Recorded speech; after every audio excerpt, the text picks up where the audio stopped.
У праекце «Тры апозіцыянеры і два чыноўнікі» мы працягваем распавядаць пра неабыякавых людзей Беларусі.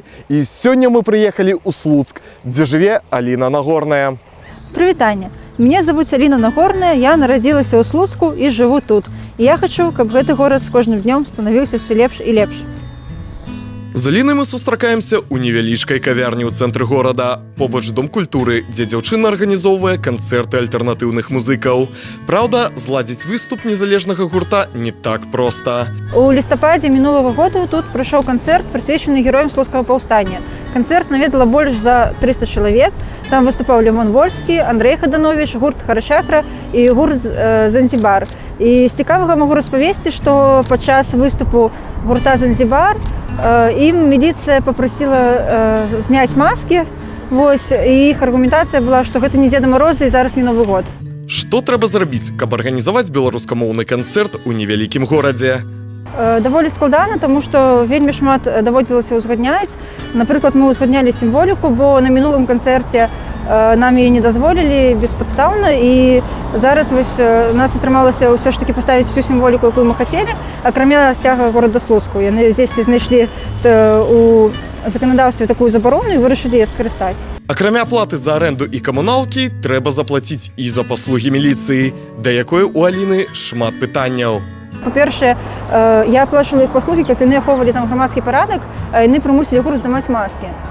Вось, кажучы, што гэта, мол, небяспечна. Але яны там для гэтага былі. Таксама я аплачвала 2 супрацоўнікаў міліцыі, але там прысутнічаў амаль цэлы раус, такая акцыя «Чорная пятніца» слуцкай міліцыі.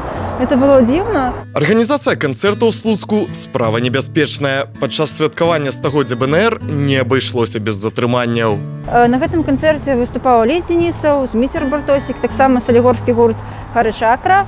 І пасля гэтага канцэрту нас затрымалі.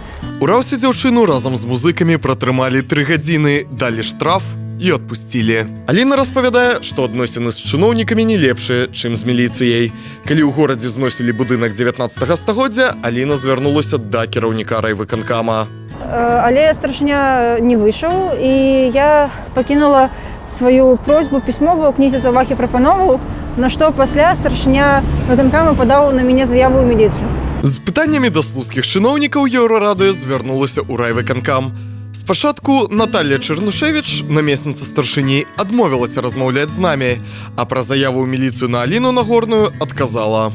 Очень сожалею, что в то время была в отпуске. Ну, вы знаете, я же говорю, что я была в отпуске. Это, наверное, я позволю себе сказать, это ложь. Бачна, што слуцкая ўлада, яна не адчувае межаў дазволенага, кепска ведае сваё заканадаўства. Напрыклад, калі старшыня райвыканкама падае на сваіх грамадзянаў заяву ў міліцыю за тое, што яны да яго прыйшлі, гэта абсурдна. І зразумела, што гэтая справа згарнулася, таму што гэта было не правамерна.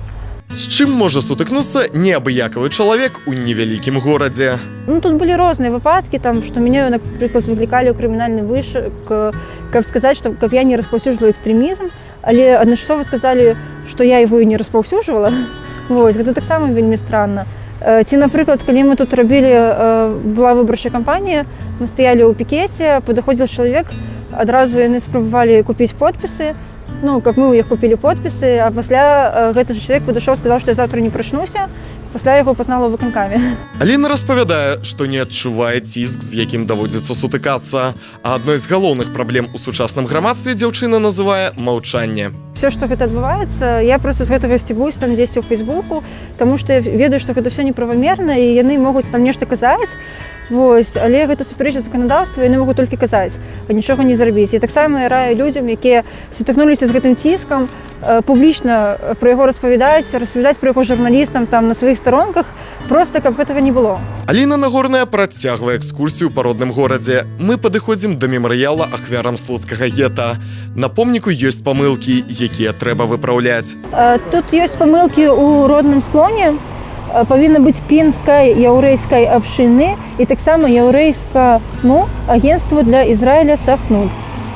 Вось, гэты памылкі, на мою думку, яны абражаюць памяць тых, хто тут, каму усталяваны гэты помнік. І я лічу, што іх трэба выправіць, але слуцкае кіраўніцтва яно так не палічыла. Мы звярнуліся ў Міністэрства культуры, і ўжо Міністэрства культуры вынесла рэкамендацыю слуцкаму райвыканкаму каб гэтыя памылкі былі выпраўленыя. І мы хутка пабачым, ці прыслухаліся яны да гэтай рэкамендацыі. Запытваемся ў Аліны, навошта ёй усё гэта трэба. Магчыма, прасцей было б жыць без праблем з чыноўнікамі і міліцыянерамі. Я просто жыву так, як хачу, і раблю тое, што лічу важным, і я ведаю, што ёсць людзі, якія падзяляюць маю пазіцыю. Наступны наш прыпынак – хлебаробны камбінат. Аліна расказвае яго гісторыю. Ён вядомы тым, што ён пастаўляе хлеб у рэстарацыю «Паедзім», якая знаходзіцца каля Карпатаў.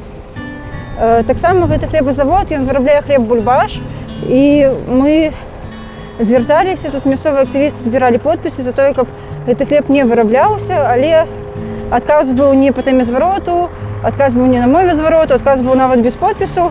Пратакол быў складзены на супрацоўніка, які даваў гэты адказ. Мы складалі заяву. Пасля таго гэтага недарэчнага адказу пра хлеб «Бульбаш» мы пачалі кампанію «Стоп Бульбаш», дзе людзі маглі спампаваць з Google-дыску розныя звароты да вытворцаў, якія вырабляюць таксама іншую прадукцыю з назвай «Бульбаш». За кубкам гарбаты ў мясцовым кафэ Аліна распавядае Еўрарадыё, як захапілася беларушчынай. Сёння ў дзейнасці неабыякавай жыхаркі Слуцка абарона роднай мовы – гэта галоўнае. Я увогуле сама пачала размаўляць па-беларуску не так даўно, бо ў мне не было беларускамоўнага асяродку. У мяне з сваякоў быў толькі беларускамоўны дзядуля, які вершы пісаў і па-беларуску, але ён памёр, калі мне было 13 год. І пасля я размаўляла па-руску. Просто пачала займацца некаторымі актыўнымі рэчамі, і ў асяродку пачалі з'яўляцца людзі, якія вакол, якія размаўляюць па-беларуску. І так паступова я сама перайшла на мову і зразумела то, чаго нельга было не заўважыць, што ўсё ж такі беларуская мова, беларускамоўныя грамадзяне, яны ў Беларусі дыскрымінуюцца. І вось я далучылася да ініцыятывы «Мова для мовы», каб дапамагаць такім грамадзянам адстойваць свае правы, каб пашыраць беларускую мову вакол нас. Разам з сябрамі Аліна дамагаецца ўстаноўкі помніка героям слуцкага паўстання, а слуцкія чыноўнікі упарта адмаўляюць у гэтым. Мы зараз знаходзімся каля будынка гарадскога музею, і больш за 1200 жыхароў Слуцку падпісалася за тое, каб каля гэтага будынку, вось тут ці тут, стаяў помнік героям слуцкага паўстання. Па-першае, гэта гераічная старонка ўвогуле гісторыі Беларусі. Па-другое, слуцкае паўстанне – гэта выдатны прыклад, як грамадзяне аб'ядналіся дзеля сваіх каштоўнасцяў і пашлі іх бараніць.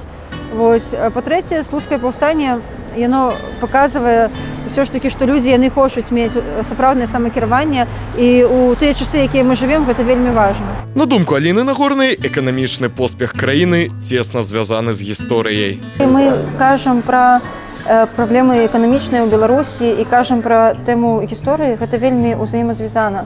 Бо калі б Беларусь афіцыйная заўжды не забывалася на сваю гісторыю, то не было б шматлікіх эканамічных праблем. Таму што гісторыя паказвае тыя же войны з той же Расіяй, з якой зараз афіцыйна Беларусь хоча стварыць саюзную дзяржаву, і зразумела, што гэта аддаляе нас ад таго свету, дзе больш вышэйшыя заробкі, дзе вырашаюцца мясцовыя праблемы, і гэта ўсё ўзаемазвязана.